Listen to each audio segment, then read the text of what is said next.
take a look at the receiver here. See, now that I find interesting. If you guys can see that. Most of them, like I said earlier, except the last three numbers is what's usually on the barrel. Last three numbers of the serial number is what's stamped on the barrel. This one, for whatever reason, I can see has the whole number stamped on it. 787337. Interesting. It's the only one I've seen with the whole serial number stamped on it. I have to say I don't think I see any import marks on it. I don't see any outright on it anyways. Nothing stamped up here at the barrel. Barrel's clean. So I don't know. This rifle could have been in the United States for a long time. Would have had to have been sometime before 1968 theoretically if it's not import stamped. Beautiful trigger mechanism. Right?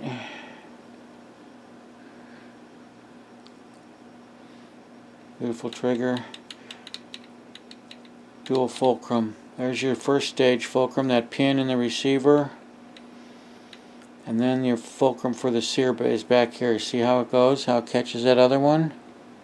Boom, and then boom, catches that other one, right like that. Boom, and then off to the races you go. Okay, now let's remove the release lever. Pretty straightforward little... I just take a screwdriver, put it in there,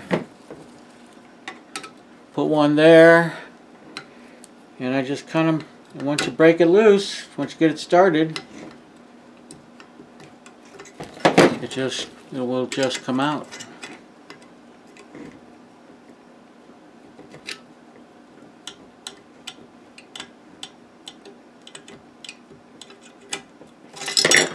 Boom. Done. No big deal. Goes in even easier. Next thing we'll do is knock the sight out of it. Right? Let's go knock the sight out of this thing. Of course, your ejector. Right? Nice pieces of work right there. And another thing, let's check and see. This will probably have, no doubt, have a SIG barrel on it. Let's see here.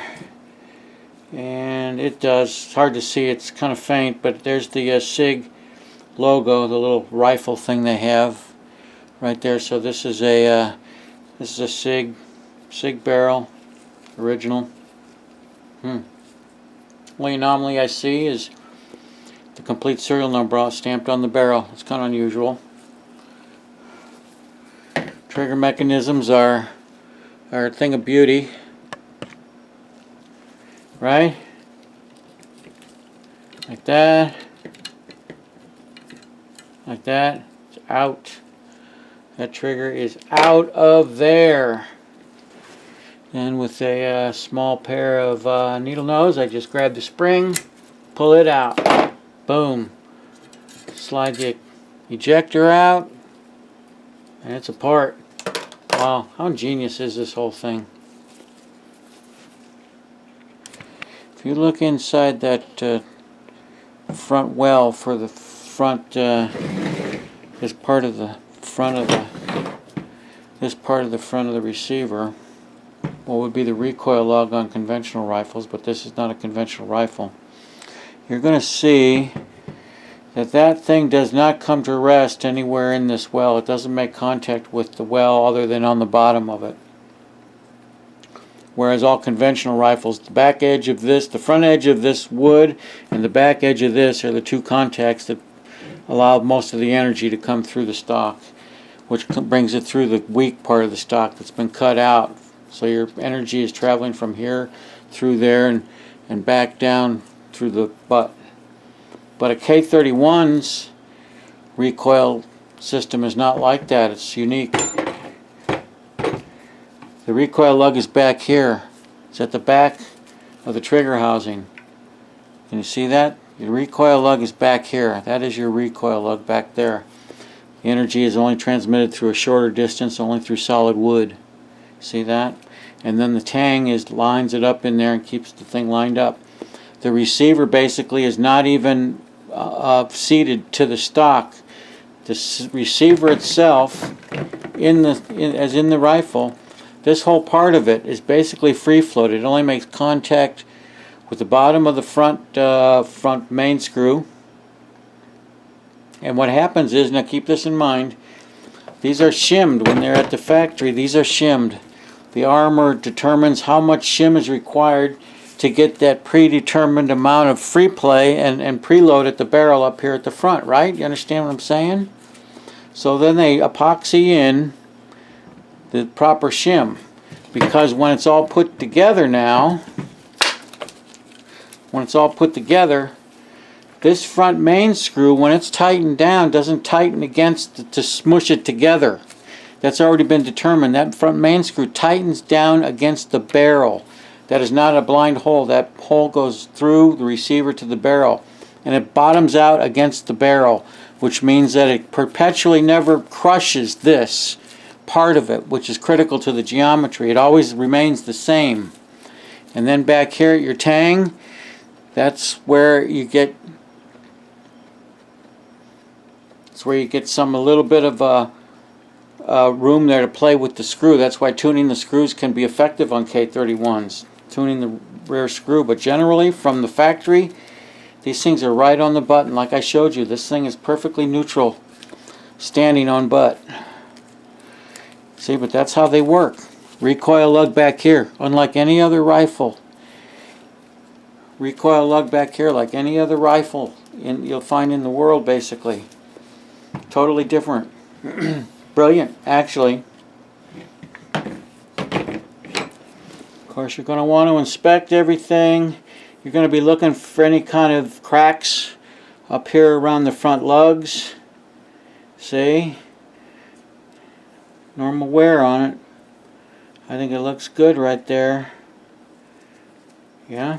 You're going to want to look at your cocking stem here. All looks good, used, but all looks good. Nice firing pin, right? Want to look, make sure that it all looks like it's tip-top shape. Okay, of course your mainspring. There's a guy that makes mainsprings for these. I got a couple of them, they're pretty nice.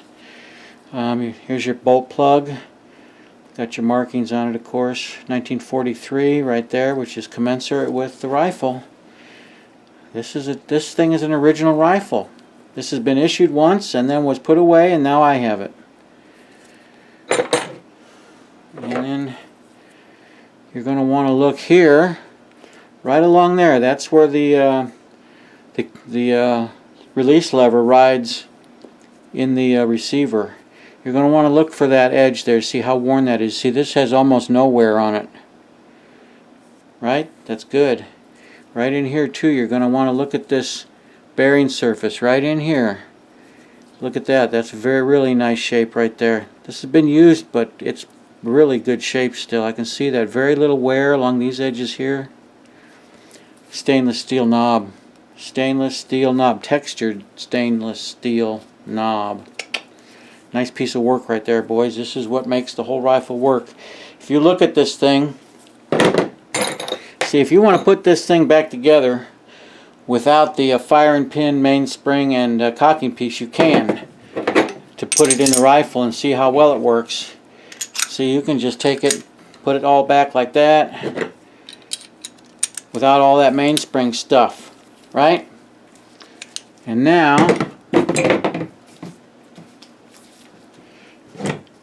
you can put this in the rifle. Gives you an idea how it all works.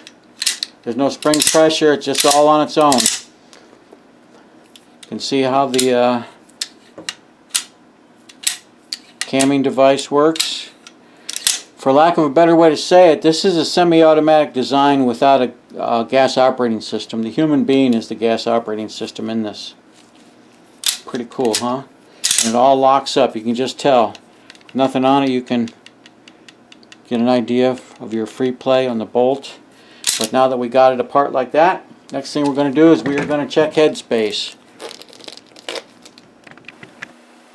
Okay guys, we're going to do a headspace check on the K31 I just got, and just to kind of show you some of the what I do and some of the things I use to do that. First, you're going to notice I've got a just a wooden dowel I use put down the barrel because I'm going to incorporate the use of different shell casings here that I have. These have all been precisely sized to represent different head spaces, from 1/800, 1" 800 thousandths to 801, 802, 803, 804, 805, 806, 807, 808, and 809. And then the headspace gauge in itself is 1/810. If the no-go gauge gets put in the chamber and the bolt will close on the barreled receiver with the no-go gauge in it, that means your headspace is out of line. It's too big. You need to do something with it. Get a different oversized bolt, which they do make, and go from there. But I have not checked this. First thing I want to do is I want to put the no-go gauge in it and make sure that it's at least within maximum spec. So let's get to that there, and I'll show you what else I do here to work the bolt properly, so you can get the proper accurate readings on it. You're going to need to disassemble the bolt. You're going to pull out the mainspring, the firing pin, and the cocking stem, and you're going to reassemble the bolt back together without those things in it. The receiver, I have removed the release lever for the bolt itself, so any kind of resistance to having that bolt go in and out of into battery and out of battery has been removed. It should just go in and out of there very easily. And then of course I have another wooden dowel I just used to as I test the headspace, the actual particular headspace on it. I just use this to tap my shell casing into the chamber so it's seated properly. But let me put this together, put the bolt together, and we'll get started.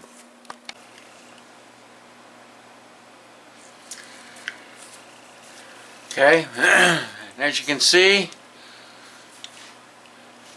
with the headspace gauge in it, the no-go gauge, it does not, that bolt will not close. See it there? Okay, that's good. That's what I want to see. Knock the headspace gauge out of it, and it felt like the bolt was pretty tight in there. I mean, relatively far from going closed on the no-go gauge, so it'll give me kind of some idea where to start. I'm going to start with, I think I'm going to start with 1/806.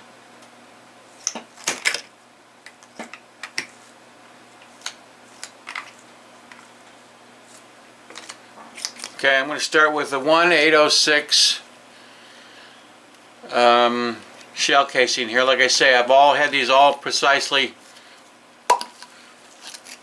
measured, and of course I etched the size. You probably can't see it, but with an inscriber I etched the size on the case too. But what we're going to do is we're going to take and put that in the chamber. This is 1/806. I know it's at least, tap it, so I know that casing is seated all the way in the chamber. And let's see, okay, 806 does not close on it, just touching it, does not close. So I know that headspace is less than 1" 806.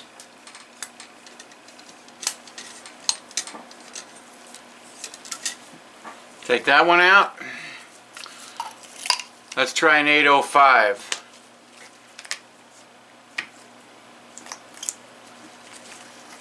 Here's one I've got. This one is 1/805.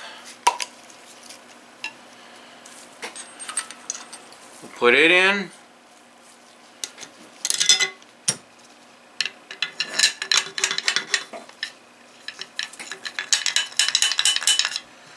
Tap it in there so I know it's seated in there good.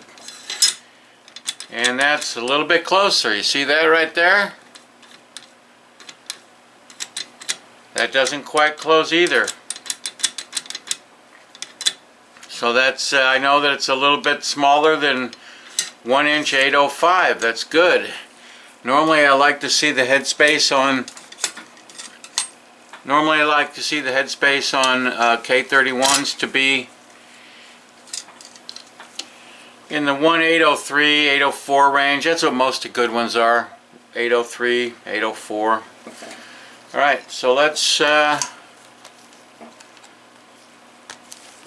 an 804. Go a little bit smaller here. This one is 1" 804. Okay?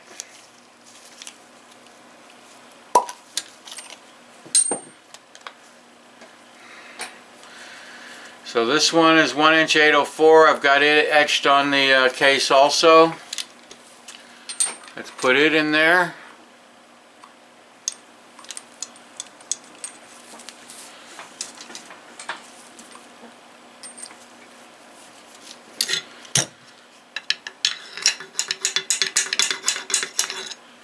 Put it in. Make sure it's seated all the way.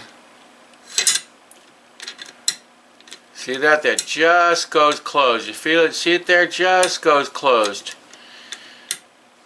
So this has got right there. I can feel it just come tight right there. Just lock up right there as it goes closed. Right over the, see? And if I put my, there's no movement in that bolt whatsoever. Okay, I can feel that right there. That tells me that the headspace on this rifle is going to check 1" 804. Now mind you, the final test really is a fired case. You measure a fired case to see how accurate it is, but I have every reason to think that's what this headspace is going to be when I test fire this rifle. Is 1" 804. Just kind of give you an idea. Let's try 1" 803. 1/1000th of an inch tighter yet.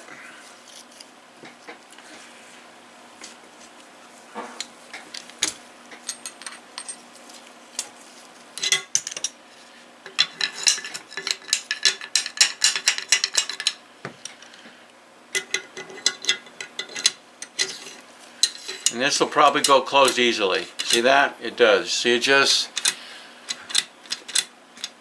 So 1" 805 it would not quite close. 1" 803 it goes closed very easily.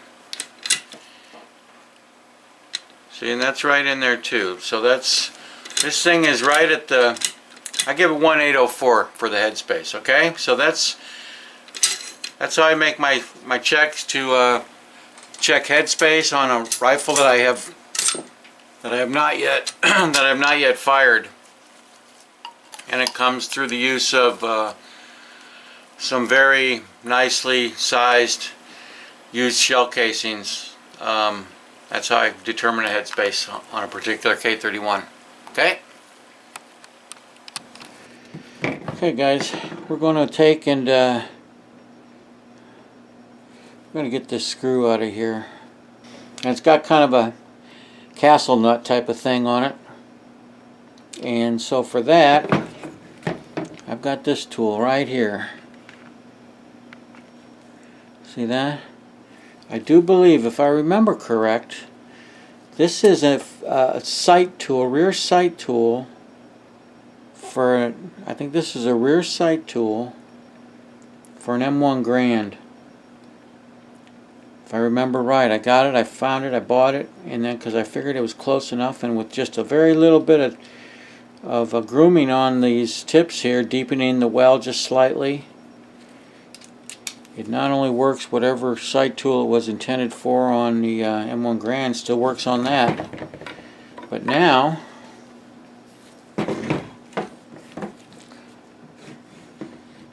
it allows me to get into the and get that thing loose. See that? Nothing to it. There's your little castle screw. Now I just need to push that pin out of there. You want to be careful once again.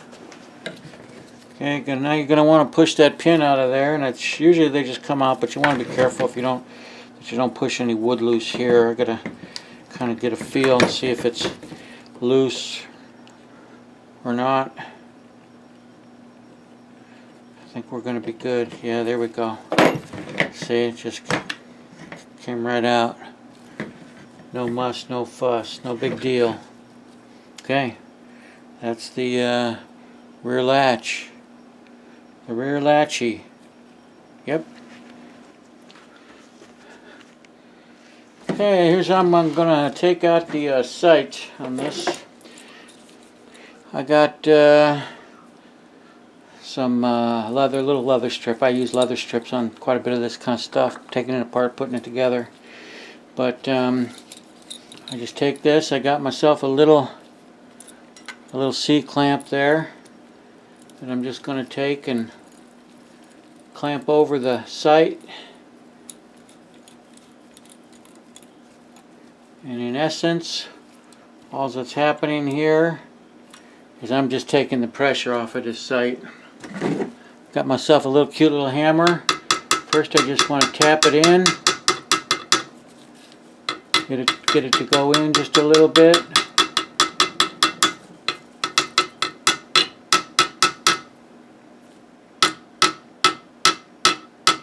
Okay.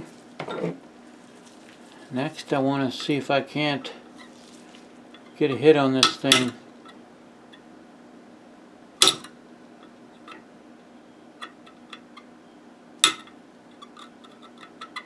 See if we can't get a hit on this. There we go. And when you get certain points, you're just going to want to tap it out. Grab it, tap it out. Don't let it fly away on you. Then you can just pull your punch out. Little tiny punch thingamahooter. 3/32 punch. 3/32 punch. And then pull off our little thingamahooter, lift the side out, and grab the spring and pull it out. And there you go. That'll do it. Here's your sight. Take and pull that off of there. Now you got a button and a spring right there. You see that? Okay, so here's your little spring out of the sight. You don't want to lose that little bastard, so this is what I do. I just take a little wire tie from trash bag or whatever, plastic one. See, and I'll just tie it up, and it doesn't need to do anything now until it's ready to go back together, but I won't lose it that way, right? Okay, I've already taken it off, but I just wanted to give you a little bit of insight on how I get the rear sling bar loose. Of course, obviously, some stuff you're going to use. I got a heat gun that I use to warm things up. You're going to need some isopropyl alcohol, a couple Q-tips. Here's a little tool I made. It's just a needle epoxied in something I can hold on to. This little guy, small little pry bar type of thing. Of course, a screwdriver to get the screws loose with a good fitting bit on it. And then another little tool that I made specifically for this job. I've ground the end of it down here to a particular size and shape. This actually started out as a takedown tool for a Springfield 1903. But initially, to get the screws loose, because sometimes the screws can be in there very, very hard, and you don't want to. You want your screwdriver bit to fit very good in there, because if it comes out of the slot, it's going to damage that screw, and you don't want to do that. But you're going to want to take first and use your heat gun a little bit to put a little heat into this whole area here. And then what that'll do is that'll make the screws come loose a little bit easier. Once you break them loose, once you get them to break loose, you can take them out. You'll be good to go. Like I say, which I've already done. Then you got this, and what you're going to find is that these are usually in here very hard. If they've never been taken out before, like this one was not. This was put in at the arsenal when this rifle was made and has not ever been out since. First thing I'm going to do is I take around the edge of it. Of course, this sling bar will be recessed into the stock a little bit. You're going to take this needle and go around the edge and carefully break the finish loose from the sling bar. Kind of separate them a touch. Just kind of scrape it out of there. Then you're going to want to get your Q-tip. Get your Q-tip, your isopropyl alcohol, because this finish will dissolve with isopropyl. You're going to want to get in there and clean all that out, around the radius of that sling bar on both ends. Okay, once you get that cleaned out, this is where this tool comes in handy. I take it, and if you can see that, I've taken and I've ground the end of it so it's smooth, and it will fit just nicely in there, so that I can take my hammer and put it in there. And with this,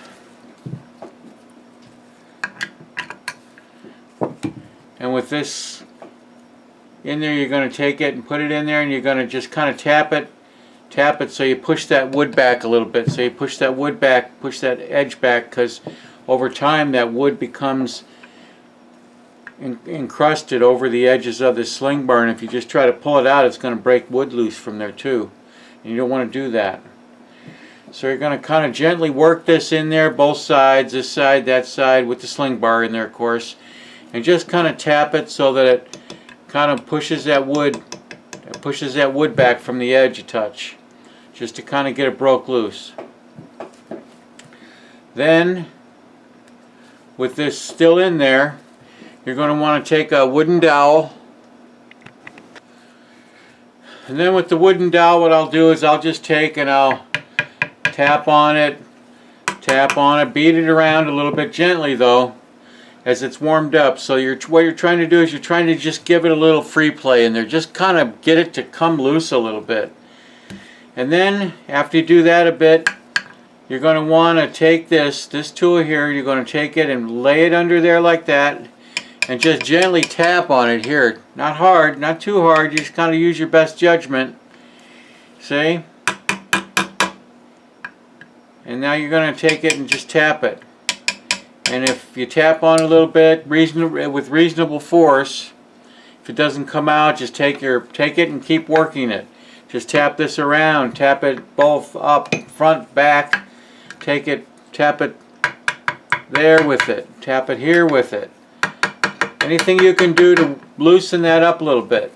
Because what will happen in this particular case, this took about 15 minutes for me to get this out of here. So you have to be patient. You got to let the heat gun, put some heat to it. It softens up the finish and expands the metal a little bit. As it cools, it will shrink slightly. And then eventually, as you tap on this, you'll see that it will. If I can do this so you can see that without being in the way here. Let me turn this around.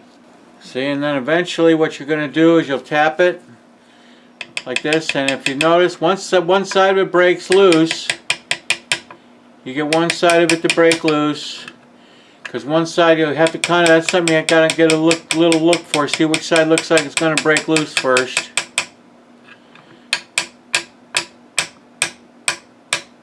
See, now that come loose. Like I said, I've already had this out. Now you're just going to get one side of it just loose enough to where it can clear the wood. And when it clears the wood, you're going to want to slide it out this way without pulling the other side out, straight out. So that you're going to slide one end out after you get one end broke loose and free of the wood, so you can just slide that out of there. See, and that way you won't do any damage to the wood.